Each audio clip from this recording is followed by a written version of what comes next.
नमस्कार, देश प्रदेश व दुनिया की तमाम बड़ी खबरों में आपका स्वागत है।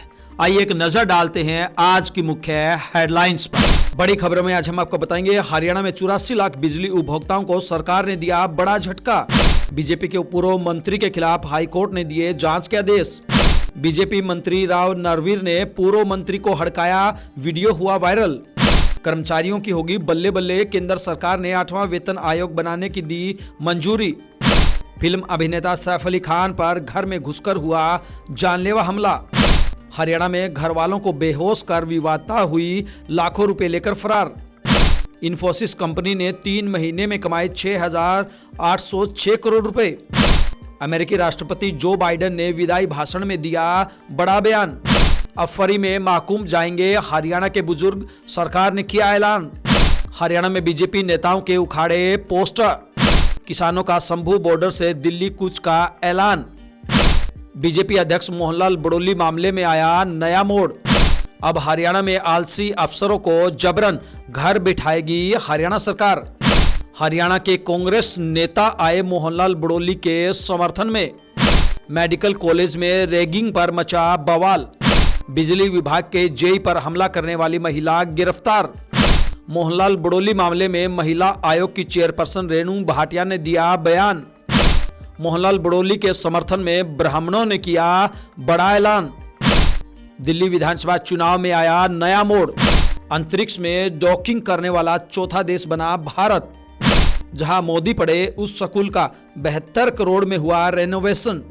नीट यूजी होगा पेन एंड पेपर मोड में। एमएलए की शिकायत पर एसपी की बढ़ी मुश्किलें। मोहनलाल बड़ोली व रॉकी मित्तल दुष्कर्म मामले में फिर आया नया मोड़। लड़की के बाद दूसरे गवाह ने फिर बढ़ाई मुश्किलें। अब देखिए खबरें विस्तार से। बड़ी खबरों में आइए बात करते हैं 84 लाख उपभोक्ताओं की बढ़ी मुश्किलों की। जी हां, हरियाणा सरकार ने 84 लाख बिजली उपभोक्ताओं को बड़ा झटका दिया है। सरकार ने बिजली पर लगने वाले फ्यूल सरचार्ज एडजस्टमेंट यानी कि एफएसए को 2026 तक के लिए बढ़ा दिया है। इससे लोगों को बिजली बिल पर प्रति यूनिट 47 पैसे एफएसए देना होगा। लोगों को अगले साल तक 201 यूनिट बिजली बिल पर 94.47 रुपये अतिरिक्त देने होंगे। सरकार ने बिजली निगम पर बढ़ रहे डिफॉल्टिंग अमाउंट के चलते यह वसूली जारी रखी है। हालांकि इससे पहले सरकार ने बिजली निगम के फायदे में आने पर इसे खत्म कर दिया था, मगर घाटा होने पर अप्रैल 2023 में एफएसए लागू कर दिया गया है, जिसे अब लगातार बढ़ाया जा रहा है। हरियाणा के पूर्व मंत्री रामविलास शर्मा पर जीवन लीला समाप्त करने के लिए उकसाने के मामले में पंजाब एंड हरियाणा हाईकोर्ट ने जांच के आदेश दे दिए हैं। इस मामले में दायर याचिका में हाईकोर्ट ने कहा कि इस मामले की जांच आईपीएस अधिकारी से कराई जाए। हाईकोर्ट ने यह भी कहा कि मृतक का संस्कार 3 दिन के अंदर किया जाए। हम आपको बता दें कि 1 महीने से ज्यादा का समय बीत चुका है, लेकिन परिवार ने पोस्टमार्टम होने के बावजूद उसका अंतिम संस्कार नहीं किया है। आइए बात करते हैं राव नरवीर द्वारा पूर्व मंत्री को हड़काने की। जी हां, हरियाणा के मंत्री राव नरवीर सिंह ने फरीदाबाद में पूर्व मंत्री मूलचंद शर्मा को ही हड़का दिया। हुआ यूं कि फरीदाबाद में राव नरवीर सिंह ग्रीवेंस कमेटी की मीटिंग कर रहे थे। फरीदाबाद से विधायक मूलचंद शर्मा भी उनके बगल में बैठे थे।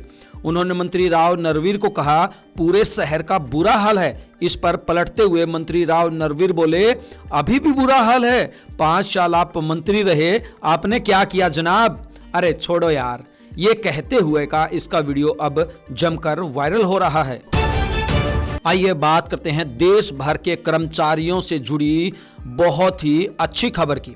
जी हां, केंद्रीय कर्मचारियों के लिए केंद्र सरकार ने 8वें वेतन आयोग के गठन को मंजूरी दे दी है।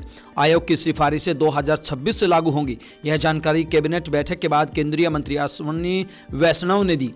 उन्होंने कहा, 7वां वेतन आयोग 2016 में लागू हुआ था। इसकी सिफारिशें 2026 तक जारी रहेंगी। 7वां वेतन आयोग 1 जनवरी 2016 से लागू हुआ था। इससे करीब 1 करोड़ लोगों को फायदा हुआ था। वेतन आयोग हर 10 साल में लागू किया जाता है। उम्मीद है कि मोदी सरकार 1 जनवरी 2026 से 8वां वेतन आयोग लागू कर देगी। इससे केंद्रीय कर्मचारियों का न्यूनतम वेतन और पेंशन भी बढ़ेगी। आइए बात करते हैं फिल्म स्टार सैफ अली खान पर घर में घुसकर हमला करने की। हम आपको बता दें कि उनके ऊपर चाकू से 6 वार किए गए। 1 करोड़ रुपए की डिमांड भी की थी। हालांकि अब बॉलीवुड एक्टर सैफ अली खान पर हमला करने वाले संदिग्ध शख्स की पहली तस्वीर सामने आ गई है। वह रात 2:30 बजे छठी फ्लोर पर नीचे उतरता दिखाई दिया। हम आपको बता दें कि इस हमले में एक्टर को गले, पीठ, हाथ और सिर समेत 6 जगह चाकू लगा था। घायल सैफ को रात में ही लीलावती हॉस्पिटल ले जाएगा। बहरहाल उनकी हालत शिथिल बताई जा रही है। फिल्म स्टार सैफ अली खान के घर पर कोई भी ड्राइवर उस समय मौजूद नहीं था। ऑटोमेटिक इलेक्ट्रिक वाहन किसी को चलाना नहीं आता था, इसलिए ऑटो से उनको लीलावती अस्पताल पहुंचाया गया। हरियाणा के नूंह में एक विवाहिता शादी के 6 महीने बाद ही मायके से भाग गई। विवाहिता ने अपने पूरे परिवार को गाजर का नशीला हलवा और चाय पिलाकर बेहोश कर दिया। इसके बाद वह घर से 2.5 लाख का कैश और सोने चांदी के गहने लेकर निकल गई। यह गहने छोटी बहन की शादी के लिए बनवाए गए थे। सुबह जब परिवार बेहोशी से उठा तो घर से बेटी गायब थी। विवाहिता की उम्र 19 साल है। परिजनों ने मामले की सूचना पुलिस को दे दी है। परिजनों ने शक जताया कि कोई युवक विवाहिता को भगाकर ले गया है। उसी के कहने पर उसने घर से चोरी भी की है। दुनिया की तीसरी सबसे बड़ी आईटी कंपनी ब्रांड इन्फोसिस को वित्त वर्ष 2024-25 की तीसरी तिमाही में 6,806 करोड़ रुपए का मुनाफा हुआ है। सालाना आधार पर इसमें 11.4% की बढ़ोतरी हुई है। एक साल पहले ही समान तिमाही में कंपनी को 6,106 करोड़ रुपए का कंसोलिडेटेड नेट प्रॉफिट हुआ था। अमेरिकी राष्ट्रपति जो बाइडेन ने देर रात राजधानी वाशिंगटन डीसी के ओवल ऑफिस में अपना विदाई भाषण दे दिया। उन्होंने 15 मिनट तक स्पीच दी। इसमें उन्होंने डोनाल्ड ट्रंप, मास्क, राष्ट्रपति चुनाव में सोशल मीडिया के दुरुपयोग और क्लाइमेट चेंज पर बात की। उन्होंने कहा कि देश में रईसों के एक छोटे से तबके का वर्चस्व बढ़ता जा रहा है। इससे देश और लोकतंत्र को खतरा है। बाइडेन का यह भाषण ट्रंप के पद संभालने से ठीक 5 दिन पहले हुआ। उन्होंने अपने 50 साल के राजनीतिक जीवन पर भी बात की। उन्होंने कहा कि दुनिया में सिर्फ अमेरिका में ही ऐसा हो सकता है जहां एक हकलाने वाला बच्चा राष्ट्रपति बन जाए। जो बाइडेन को बचपन में बात करते वक्त हकलाने की दिक्कत थी। आइए बात करते हैं बुजुर्गों से जुड़ी अच्छी खबर की। जी हां, हरियाणा के 60 साल से अधिक उम्र के बुजुर्गों को सरकार मुख्यमंत्री तीर्थ दर्शन योजना के तहत प्रयागराज में लगे महाकुंभ में फ्री लेकर जाएगी।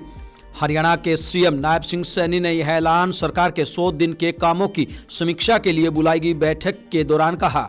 सीएम ने मीटिंग में मौजूद सभी प्रशासनिक सचिवों को घोषणाओं को तय समय में पूरा करने के भी निर्देश दिए। यह भी हिदायत दी कि कोई भी काम पेंडिंग नहीं रहना चाहिए।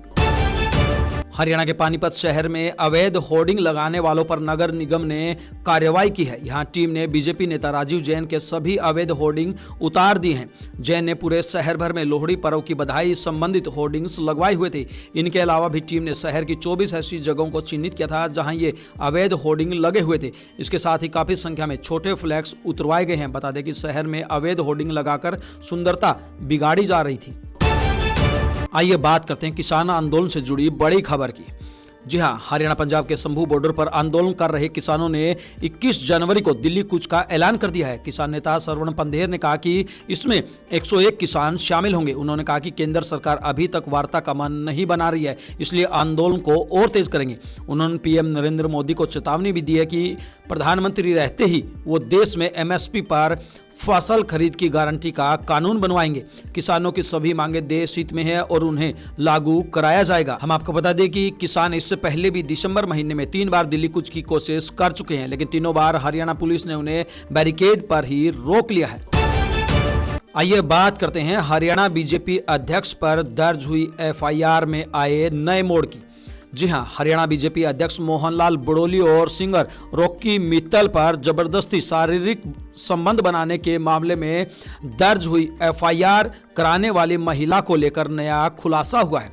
केस दर्ज कराने से पहले वह महिला कसौली में उसी रोज कॉमन होटल पहुंची थी, जिस कमरे में उसने जबरदस्ती शारीरिक संबंध बनाने के आरोप लगाए। सूत्रों से पता चला कि होटल जाकर महिला ने 3 जुलाई 2023 की सीसीटीवी फुटेज मांगी। इसके अलावा उसने वहां आने वाले मेहमानों के गेस्ट एंट्री रजिस्टर भी दिखाने को कहा। हालांकि होटल पॉलिसी की बात कहकर स्टाफ ने उसे यह सब देने से इनकार कर दिया। इसके बाद 13 दिसंबर 2024 को उसने कसौली थाने में शिकायत कर दी। हरियाणा में आलसी अफसरों की अब खैर नहीं। जी हां, हरियाणा में आलसी और लापरवाह अधिकारियों और कर्मचारियों को लेकर हरियाणा सरकार सख्त हो गई है। सरकार ऐसे कर्मचारियों को जबरन रिटायरमेंट देने की तैयारी कर रही है। इसके लिए सरकार ने 25 साल नौकरी कर चुके 50-55 साल की उम्र के अधिकारियों और कर्मचारियों का डाटा मांगा है। साथ ही सरकार ने पिछले 3 सालों में समय से पहले रिटायर किए गए सभी कर्मचारियों का ब्यौरा भी तलब किया है। इसको लेकर मुख्य सचिव कार्यालय की ओर से सभी प्रशासनिक सचिवों, विभागाध्यक्षों, हाईकोर्ट रजिस्ट्रार, मंडलायुक्तों और उपायुक्तों से रिकॉर्ड मांगा गया है।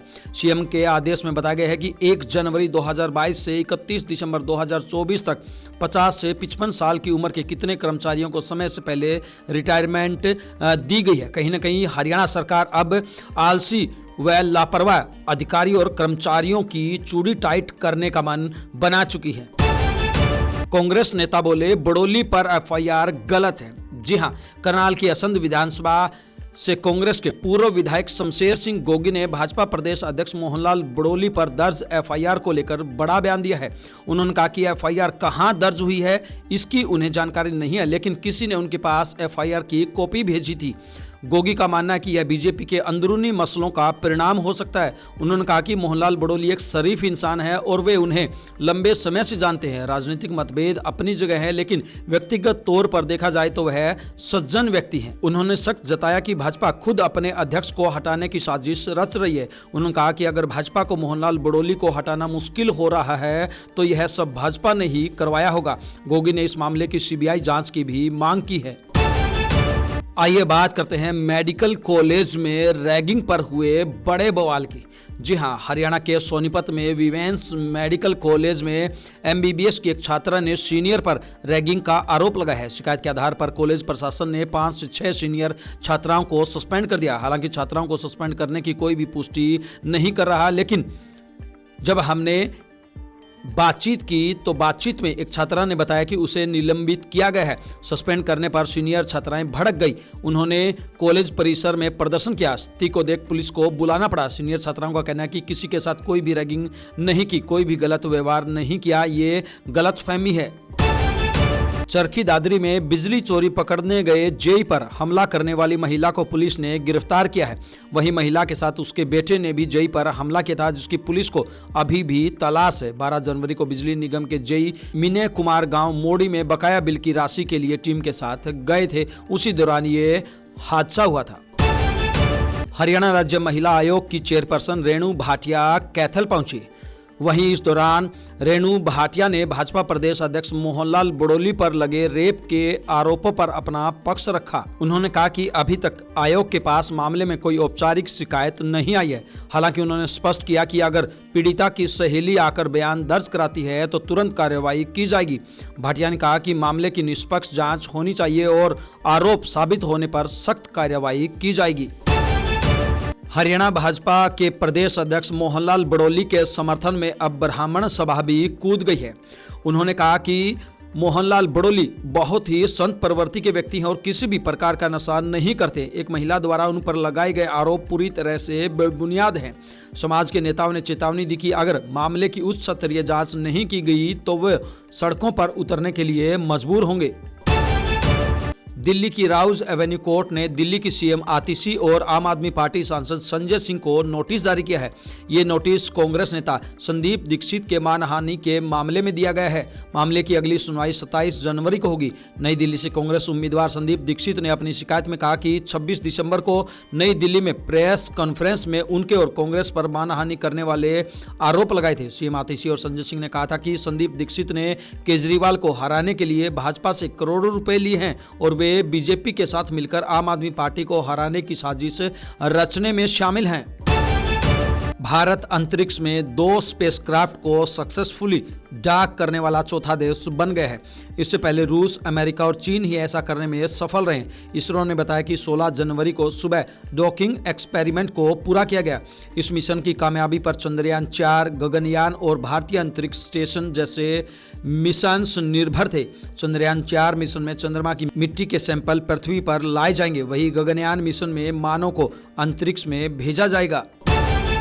केंद्रीय गृह मंत्री अमित शाह प्रधानमंत्री नरेंद्र मोदी के गृहनगर व नगर में पहुंचे। उन्होंने यहां बन रहे म्यूजियम के काम का जायजा लिया और फिर प्रेरणा स्कूल के कैंपस का उद्घाटन किया।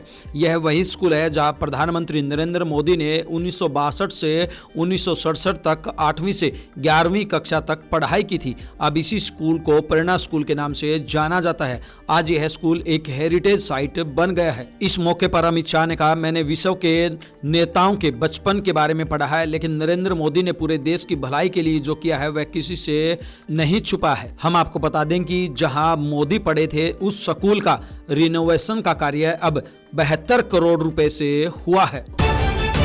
नीट यूजी परीक्षा इस साल भी पेन एंड पेपर मोड में होगी। एनटीए ने इसका नोटिफिकेशन जारी कर दिया है। एग्जाम एक ही दिन और एक ही शिफ्ट में होगा। पिछले साल 23 लाख स्टूडेंट्स अपीयर हुए थे। बता दें कि एनटीए ने अभी तक एग्जाम की डेट घोषित नहीं की है। हरियाणा में कैथल जिले के एसपी राजेश कालिया और गुहला से कांग्रेस विधायक देवेंद्र हंस में विवाद हो गया है। विधायक का आरोप है कि उन्होंने एक फरियादी की समस्या के समाधान के लिए एसपी को 2 दिन में 20 से अधिक बार फोन किया, लेकिन उन्होंने एक भी कॉल नहीं उठाई। इसके बाद विधायक ने विशेषाधिकार समिति को शिकायत दी है। विशेषाधिकार समिति की ओर से उन्हें एक पत्र प्राप्त हुआ है जिसमें मामले में कार्रवाई का आश्वासन दिया गया है। ऐसे में एसपी की मुश्किलें बढ़ सकती है। विधायक का कहना है कि एक जनप्रतिनिधि के साथ इस तरह का व्यवहार पुलिस अधिकारी की गैर जिम्मेदाराना रवैये को दर्शाता है। उन्होंने कहा कि यह जनप्रतिनिधि और प्रशासनिक अधिकारियों के बीच समन्वय की कमी को उजागर करता है। मोहनलाल बड़ोली और रॉकी मित्तल दुष्कर्म मामले में आया नया मोड़। गवाह अमित बिंदल ने खड़े किए सवाल। जी हां, दुष्कर्म मामले में मोहनलाल बड़ोली और रॉकी मित्तल के खिलाफ चल रही जांच के बीच गवाह अमित बिंदल के बयान ने मामले को एक नया मोड़ दे दिया है। बिंदल ने स्पष्ट रूप से कहा है कि जिस व्यक्ति को मीडिया के सामने आकर प्रेस कॉन्फ्रेंस कराई गई उसे वे जानते तक नहीं है। कहीं ना कहीं उसी लड़की का जिक्र वो करना चाहते हैं जो मीडिया के सामने आई थी। अमित बिंदल ने बताया कि जिस दिन की घटना का जिक्र हो रहा है उस दिन मोहनलाल बड़ोली और रॉकी मित्तल उसी होटल में मौजूद थे। हालांकि उन्होंने कहा कि घटना घटी या नहीं इसकी उन्हें कोई जानकारी नहीं है। बिंदल का कहना है कि हिमाचल पुलिस ने उन्हें बयान देने के लिए बुलाया था, लेकिन उन्होंने वही कहा जो उन्होंने देखा और अनुभव किया। अमित बिंदल ने मामले की निष्पक्ष जांच की मांग की है। उनका कहना है कि केवल गवाहों के बयानों से सच और झूठ का निर्धारण नहीं किया जा सकता। यह जांच का विषय है और सच्चाई समय के साथ सामने आएगी। बिंदल ने यह भी बताया कि घटना वाले दिन के बाद उनकी मुलाकात मोहनलाल बड़ोली और रॉकी मित्तल से अगले दिन सुबह हुई थी। उन्होंने उनके साथ नाश्ता किया था जिसमें उनके दोस्त और एक लड़की भी मौजूद थी।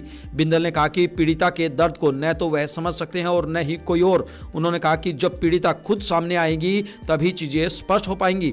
बिंदल ने किसी भी राजनीतिक षड्यंत्र की संभावना से इनकार करते हुए कहा कि अगर उन्हें कुछ करवाना होता तो वह इसे लोकसभा या विधानसभा चुनाव के दौरान करवाते और उसी दौरान फायदा उठाते। इस मामले में गवाह अमित बिंदल के बयान ने कई सवाल खड़े कर दिए हैं। उनका कहना है कि जांच पूरी होने के बाद ही सच्चाई का पता चलेगा। वहीं पुलिस और संबंधित अधिकारियों पर निष्पक्ष जांच करने का दबाव लगातार बढ़ता जा रहा है। इन तमाम खबरों को लेकर आपकी क्या कुछ राय है, आपकी क्या कुछ प्रतिक्रिया है, आप हमें कमेंट बॉक्स के माध्यम से जरूर बताएं। ब्यूरो रिपोर्ट, बिंदास हरियाणा।